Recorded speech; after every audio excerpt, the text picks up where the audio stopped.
Today we made a few of these Clone Trooper Tricks helmet. This is from the Jawa Brothers, and I saw this and I thought we have to make some of those. It's just too cool. So it's a kit. It comes in pieces. You can get that at HalsCollectables.store, probably around $70. And what can I tell you about this? The vents, they're functional.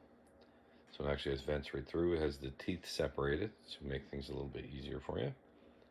There's keys for assembly, so each of the pieces can go together quite nicely.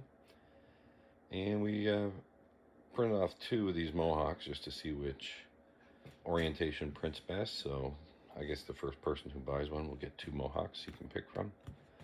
So a pretty cool little kit all ready to go.